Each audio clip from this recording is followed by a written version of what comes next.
Okay. Yes, my session is on XRPL and EVM sidechain interaction through Axelar. So I know this is very brand new, but it is not really documented anywhere right now. But at my company, Strobe Finance, we've been communicating closely with Axelar and related stakeholders. So I'm just trying to share with you all my experience and how it actually works.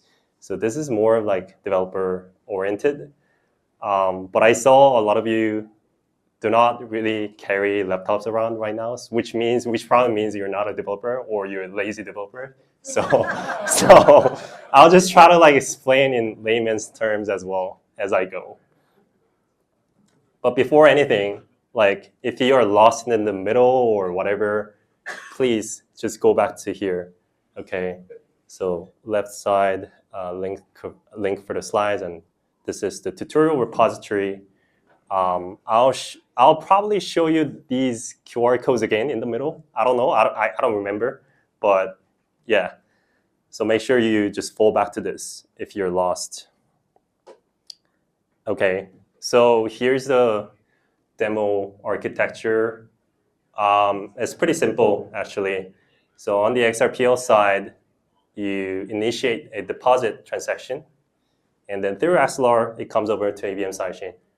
And then from EVM Sidechain, you're gonna initiate a withdrawal transaction.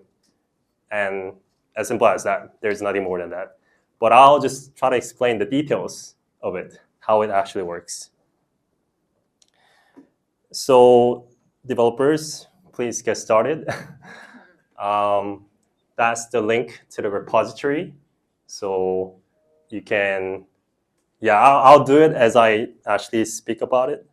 So, well, I already have it on my computer. So if you clone,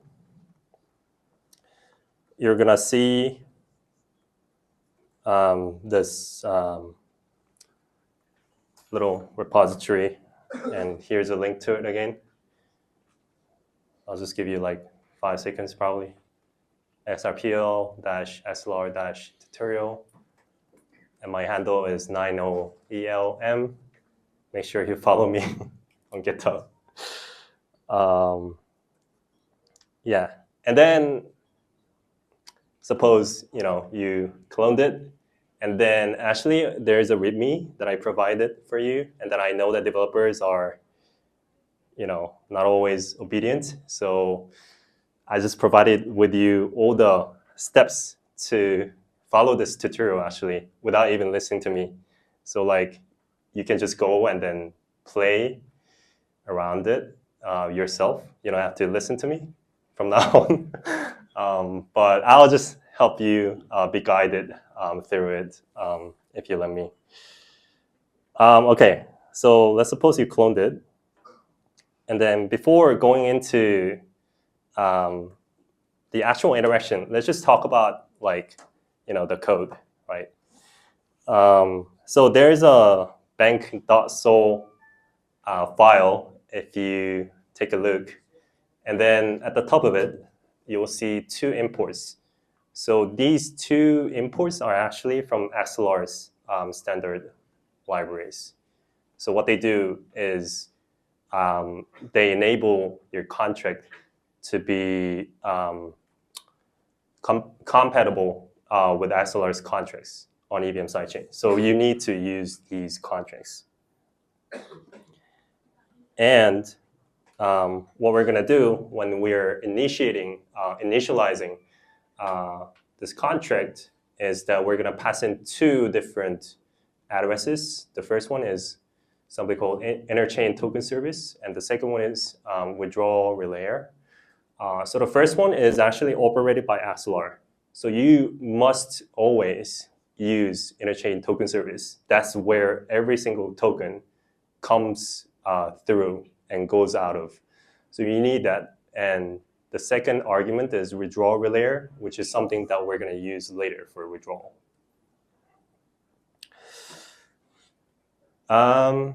Let's dive a little bit deeper into bank.sol. So remember back here, we were inheriting Interchain Token Executable. And one of the functions that it has is actually called execute with Interchain Token. You need to inherit that, and you need to implement it yourself. So this is where your custom logic comes in. So you can, check everything basically. But then here, just for the sake of being an example, I'm checking the token ID, contract address of the token, and source chain. So for example, if I'm not checking the source chain ID, maybe somebody's gonna send the transaction from, I don't know, all the way back from Avalanche to my contract, which I don't want actually. So I'm just restricting it to XRP Ledger. And then we're gonna decode the payload that we're gonna send from XRPL side, and then we're gonna execute some custom logic, and we're just calling a deposit function here. So deposit simply just increases the balance. And withdrawal is a little bit different. So you see the modifier up there, only withdrawal-relayer, right? So the reason, okay, so the whole thing about withdrawal right now is that ideally you want to make everything happen on-chain, but unfortunately Axelar does not support a round trip right now, which I think they will at some point for XRPL and then EVM Sidechain, but not now. So what that means is that you cannot send the transaction from XRPL and then to EVM Sidechain and then make it come back to you again by itself. It's not possible right now. So what we're going to do is to have an intermediary called Withdrawal-relayer, and then it is going to send the transaction for you. So that so what it does is basically, it checks the signature written by you, and then it checks that it is actually you that is requesting it, and it's going to send the transaction for you, so that the transaction becomes one way from EVM Sidechain to XRP Ledger. Okay, so enough about Withdrawal-relayer, right? So it just deducts the balance, and then it sends the XRP token back to XRP Ledger. So interestingly, you can see that XRP token is represented as ERC20 token. So it's not like on Ethereum, you got an Ether, right? And then it's not like ERC20 token. If you want to have it as ERC20 token, it becomes wrapped ETH, right? But then here it's just always ERC20. That's something to note. Okay, so in the withdrawal function, you're gonna call interchain transfer function, which is a function from Axelar, and then send it back to XRPL. And then basically, this is just balance management functions. Okay, so all the boring part is gone, and let's talk about the real thing. How do we code it up and then do it? Oh yes, I have the QR code again. So if you missed out, here's the QR code again. Please clone the repository, and all the instructions are on README, so you don't need to follow me if you don't want to. Okay, so let's set up the local environment. So after you clone your repository, you're gonna need 3 things. Yeah, so first you need Foundry, which is a tool for EVM developments. And then second of all, you will need Node. And then lastly, you will just need to install the dependencies. But I suppose you already have like Node and Foundry, right? If you don't have that, I doubt if you're a developer. Yeah, anyway. So let's do that right now. Let me just drop the mic.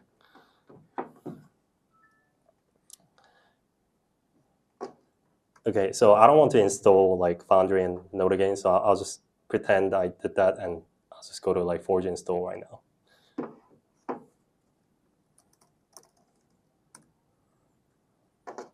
Okay, and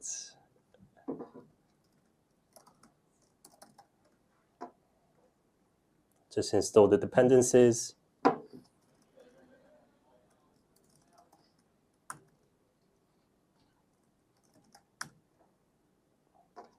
Okay, well, it already has it, so, but anyways, now it's done. And I don't think you can actually look at it from behind. Okay. Okay, let's just say that you're done, right? I think you're done, okay. And let us create a new wallet address for EVM Sidechain. So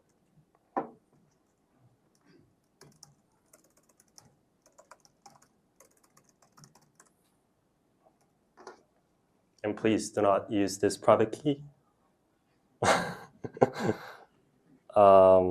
But I'm gonna use it. So there's an example environment file locally. So please copy it.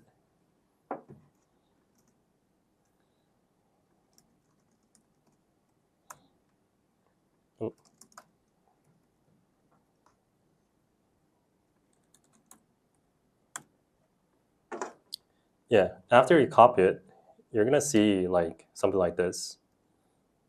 Okay, just a second. Yeah, so we got a few environment variables. Deployer private key, we're gonna deploy with this private key. That's the smart contracts. And EVM bank address, we're gonna fill it out after deploying it. And the rest of it is actually about withdrawal-relayer. So withdrawal-relayer is actually just another EVM account, but we need to send transactions and do all the complicated stuff, and that's why we need to have all these variables. And now we have created a wallet address and a private key, so let's put that in to the environment variables.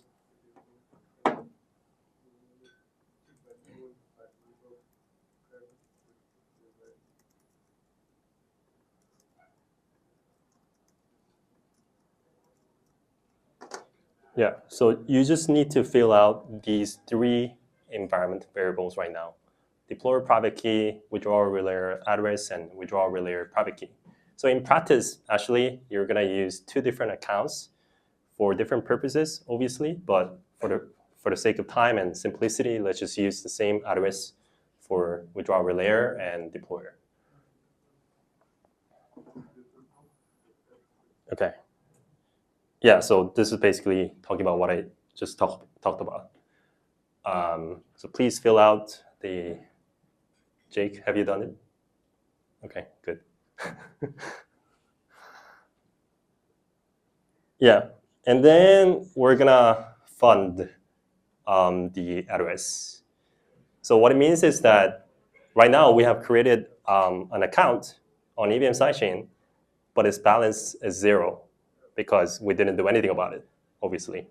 So, but then funding it is actually a little bit different from other typical blockchains because other typical blockchains you just go to faucet and then you request and then you get the money, right? But here you need to actually start from XRP Ledger side because EVM Sidechain cannot have a faucet on its own. So you need to send XRP all the way back from XRP Ledger to EVM Sidechain.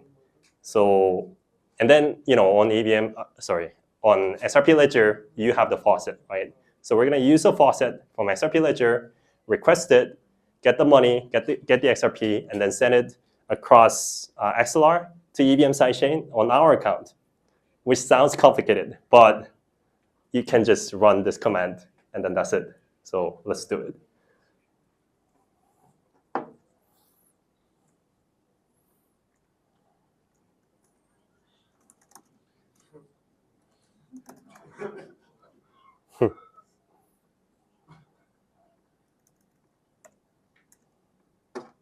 Yeah, so the destination should be the address that we generated I mean, not this one, but the one that you generated. So let's do it, see if it works. Live demos don't always work, but let's see. Okay, seems like it's working.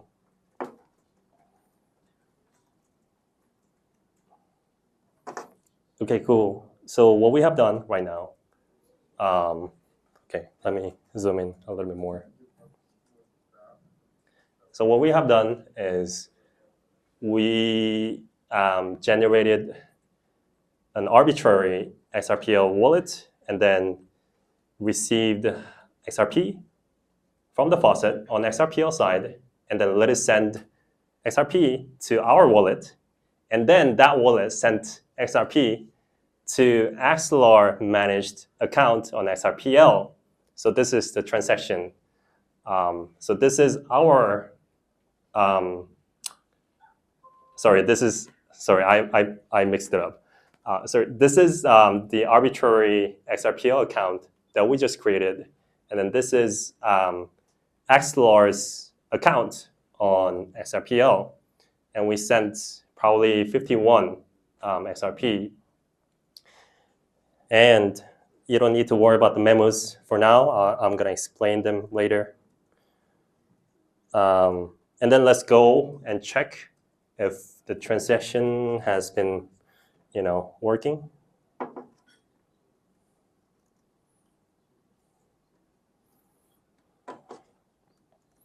Yeah, so actually, you can just go to Axelar Scan and then check everything. Check every single transaction that you send. So right now, it has passed Axelar and then is on its way to our contract. No, sorry, not our contract. Our account on EVM side. So let's just wait for it to complete. Typically on testnet right now, it takes like 2 to 5 minutes, or even like sometimes 1 minute, but it's just pretty variable right now, and we're gonna see what happens when it goes onto mainnet. Okay, while I was talking, it's got approved. And then you can see other details here as well, like, how much gas it paid and, from where to where it's going and, time spent, basically everything about the transaction. So when you are building something, please make sure you use this page a lot. Okay, please complete. Oh, okay. Now it's done. So let's go to the last transaction and check what happened. So it's going to take you to EVM Sidechain Explorer, obviously on testnet. And then what we're interested in is this part. I don't know if you can see it, but, oh, okay. Yeah, so basically it says, oh, hey, we minted 50 XRP to the account that you mentioned. So this is the account that I just made a few minutes ago, if you remember. And we're going to be using this precious 50 XRP for our purpose. Okay. So now this part is done, right? And then we're going to run deploy. But I was checking this morning, and then something became different with Forge, and then it doesn't work anymore, so I had to change something. So I'll tell you what you have to change. Okay, so let me just try to run deploy and see what happens.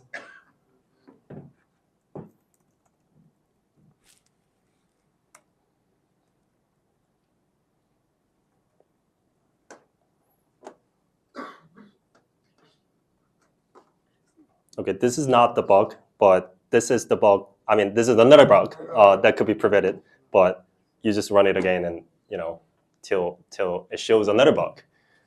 Okay, so this is a bug that I encountered this morning. So what you do is go to file called bank.sol, and basically, I don't know why, but then it's basically complaining about, oh, we cannot get this environment variable for some reason, because I'm stupid, I don't know, like, okay. So what we're gonna do is just to hard code it into this, line.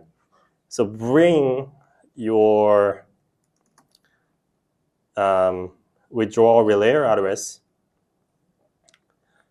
from .im file that you created, and then just paste it, make it an address.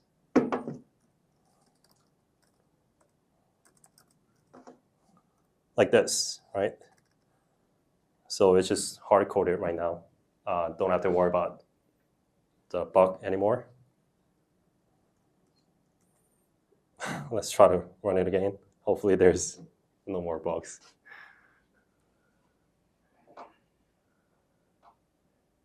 Okay. Same thing, just run it again. Is there a person from Pierce's today, right now?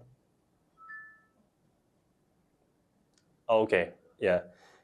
Maybe you could change the rate limit, because when I'm deploying a lot of contracts at the same time, it always responds back with like failure. So right now it's like, I don't know, 10. Yeah, probably like 20 or something like that. I don't know. Okay, it's running. Nice. Very good. Sorry? Oh, well, yeah, I'm not from Axelar, so. But hopefully like within a few weeks or month. But I'm from a little protocol, so I can't tell you for sure. But that's what they told me. So, but you're gonna be able to talk to Sean or others from Axelar later. Okay. So contracts were verified. So you will have the URL here. So just go here and check if your contract is deployed. Well, is it this one? Well, okay. Wait.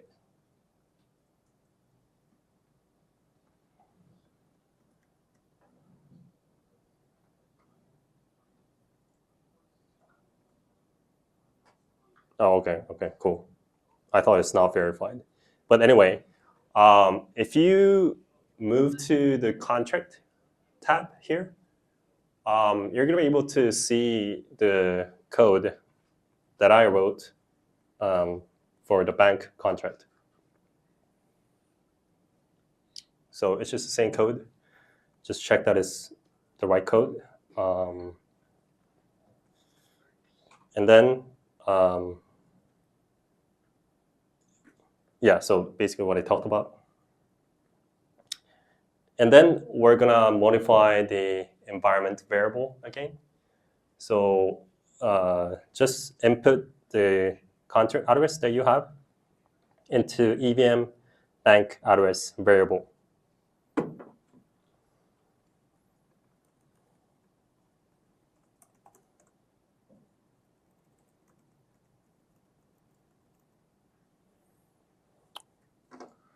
Yep. Okay, so at this point, your .env file should be full, like nothing from the template file. It should be all populated.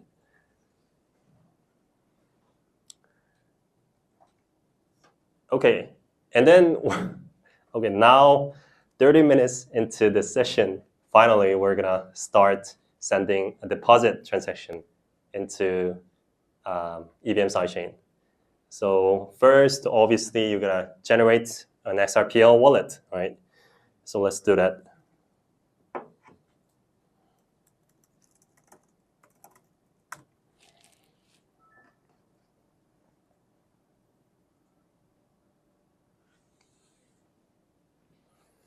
Waiting, and then done. Yeah, so just go to the Explorer and check.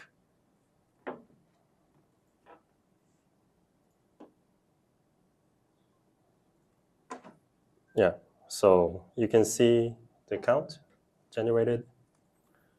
And then next. Yeah, before we send the payment transaction, let's just make sure we know what we're doing. Okay, so the first thing, remember I talked about decoding the payload on EVM sidechain side in our contract. So what a payload is that you want to run custom logics, right? And then to be able to do that, you need to send your custom data, because what are you going to do without data, right? So we are encoding our payload into bytes so that Axelar can understand as a payload, and then we're going to unpack it. We're going to decode it on EVM sidechain side. So right now here, we're just inputting some basic data. They should be different a little bit in your file because I updated the code a little bit. But basically, the whole overarching concept stays the same. And then we're going to send the payment transaction. So every single interchain transfer from XRPL to EVM sidechain or any other Axelar supported chains will be a payment transaction. And then here's the fun part, maybe. So Axelar uses memos field on XRPL to be able to populate their custom parameters for their own purpose. So here we see destination address, destination chain, and gas fee amount and payload. And then there will be another memo field called type, which I don't have here, but you would have it in your file. So you need these things to be able to send the transaction. Otherwise, if you're missing one or two fields or all of the fields, it is not going to show up on Axelar Scan because it is not recognized as Axelar compatible transaction. And then we just, the usual stuff, right? We just send the transaction. So yes, finally, let's do it.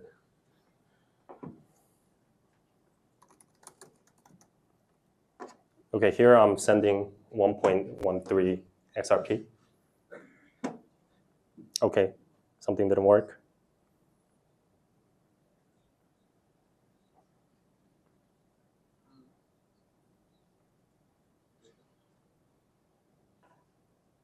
Oh yeah, there's a little dot.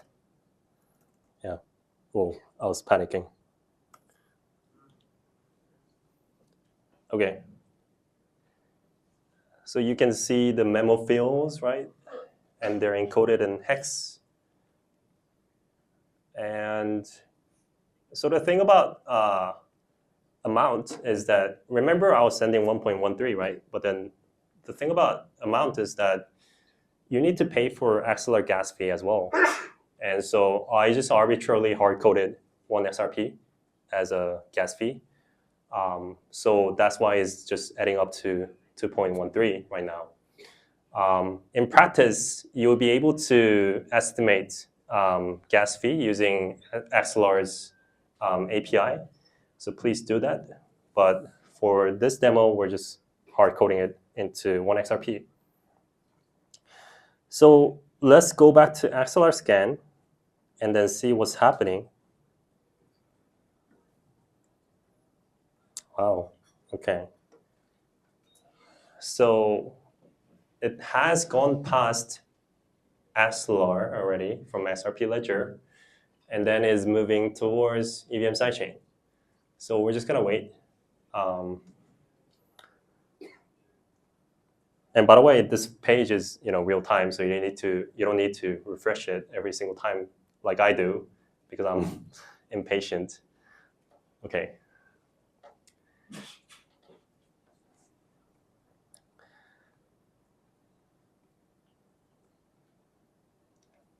Yeah. Is there anybody from Axelar here today? Okay. thank God. Okay. Just joking. Yeah. I have a question. What happens if you send to that multi-sig without those parameters?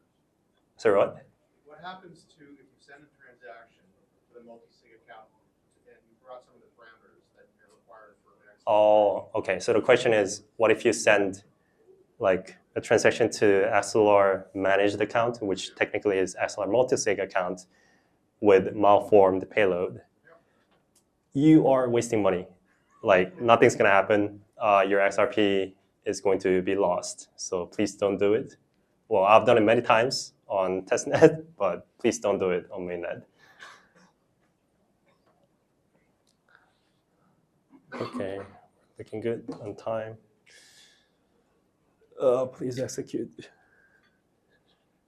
And some of the things are still in development. Obviously, you see here this little cute random foo here. So, some things are still being worked on. Okay. I see the tick. So let's scroll down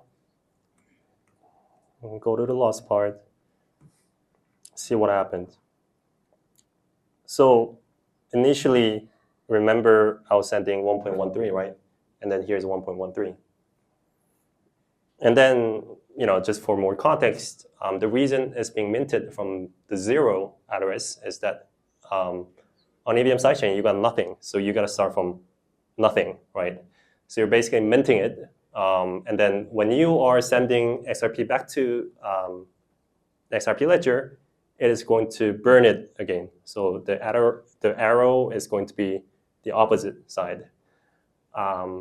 So let's look at the logs, because I have created some event for you. So here we see the deposit event. So if you go into bank.sol file, you will see that I have declared deposit event. And then as a proof of that, we have the deposit event here. So this is the address hash. This is actually the address and the hash, which are the same basically, of the XRPL account that you use to send the transaction from XRPL side. And obviously this is the amount. And a little cautionary note on this amount is that this is actually 18 decimal places, which is different from XRPL, which is how many? No. How many drops is? Sorry.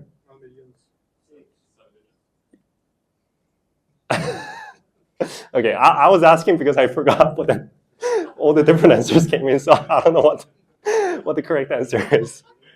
But probably like, what is it? 1 million. So how many decimal places is that? 10 to the 4 minus 6. What? 10 to the 4 minus 6. It's 1 drop. It says 10 to the power 6. Oh, 10 to the power of 6. Okay, thank you. Okay, so it's different. I haven't tested what happens. Maybe Pierce's guys know what happens when you have like little amounts down here and then you send it to XRP Ledger. I don't know if it's just get truncated or what, but it just happens to be this way for now. I don't know if they're gonna change the decimal places later, but this is how it's being done for now. So you can, so you can actually try to like copy the source address here and go to the contract itself.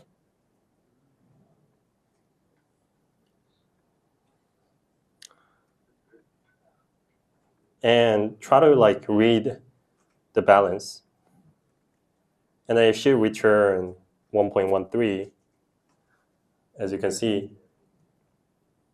So which means, it's being credited to our contract, which is really good because I'm really worried about this demo. But yeah, thank God. Okay, so this is basically something that we have done already. Yes, also we have done this. And then we have done this, right? We checked the deposit event. And then now let's try to run the withdrawal-relayer. So go back to your terminal and just, type it in the command.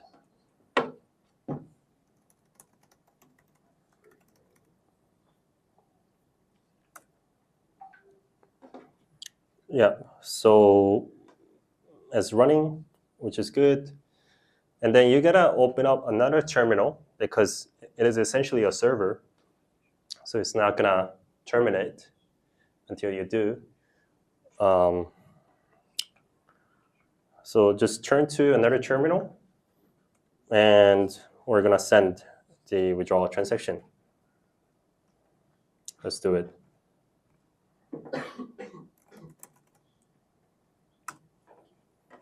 In this case, we're withdrawing 0.3.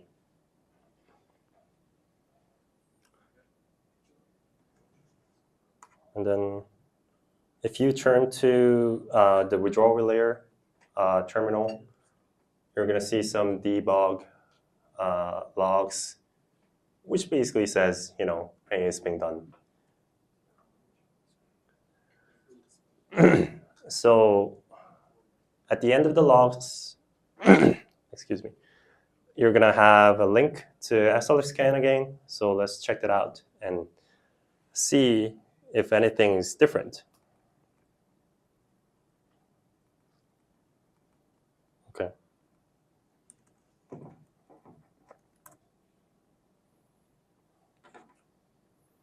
All right. I don't know if you can see, but previously, the source chain was XRPL, but then obviously we are starting from EVM side. So the sort of source chain is EVM sidechain right now. And so we're just gonna wait. And then while we wait for it, let's just check the transaction on EVM sidechain. Oh yeah, we should have the link here.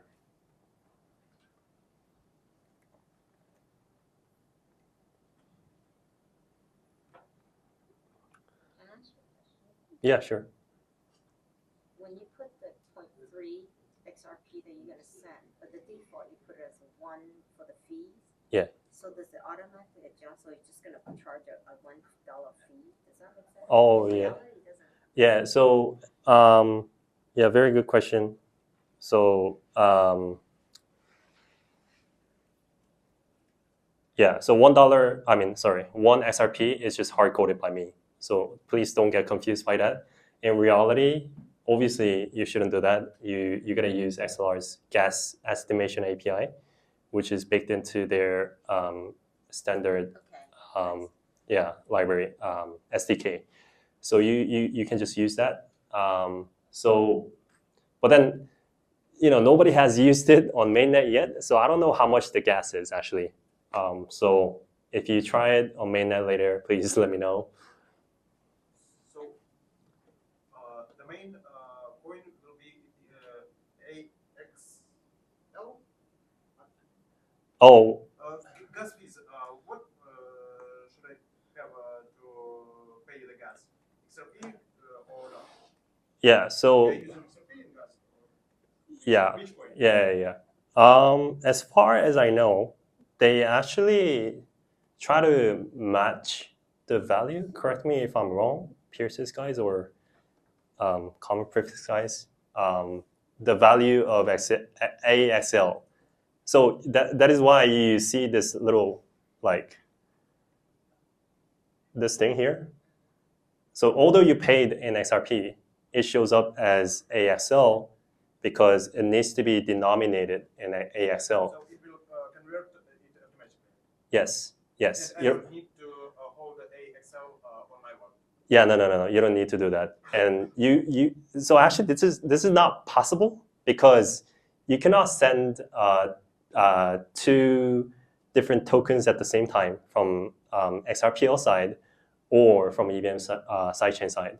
So it's actually technically impossible. But not only that, it actually just does it for you. So you don't need to. Where does it get the conversion? I don't know. I'm not an Axelar guy, so please ask someone from Axelar. Yeah. So it's more like bridge to EVM. What is Bridge. what is a bridge? Like, Axelar? No. When you when you do cross chain, send. It's too hard to answer this question. Okay. Well. Google Translate later. Okay. Sure. Okay. Let's just check if the transaction is ready or done. Better put.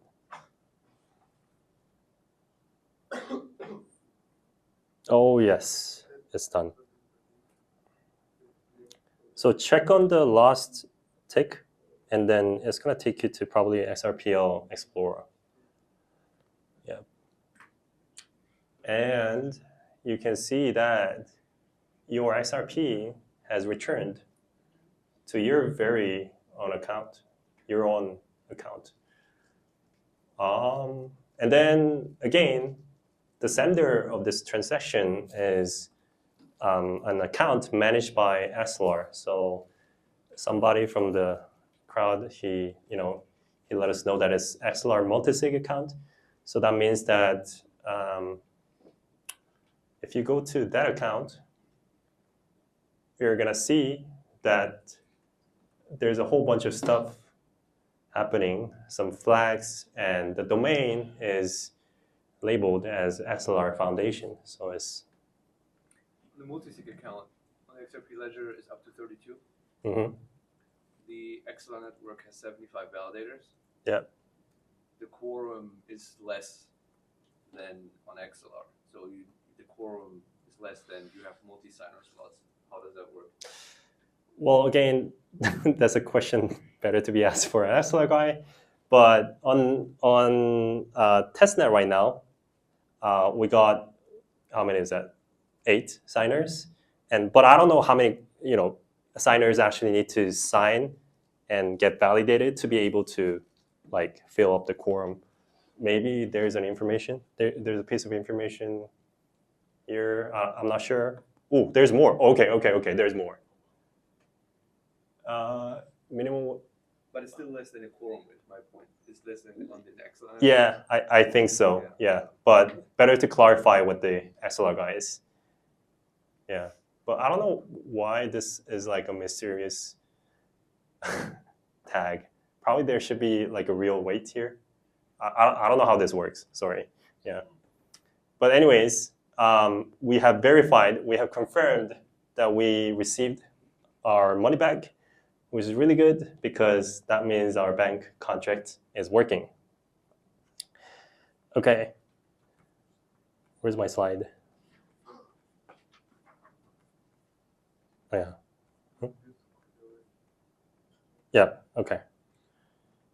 And then just in case I finished this presentation early, I have prepared some additional stuff for you.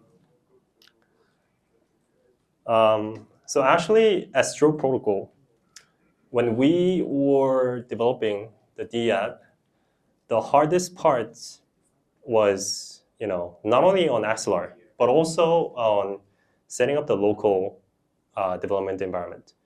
Because I don't know if you have tried to push a production level D app, like an EVM D app, whatever. But it's really hard to simulate everything locally, which is every developer's dream, because you want to test everything locally, basically. So it was really hard for us to test everything as well, because we don't always want to go to mainnet and test there. It takes several minutes for single transaction. So we don't want to do that.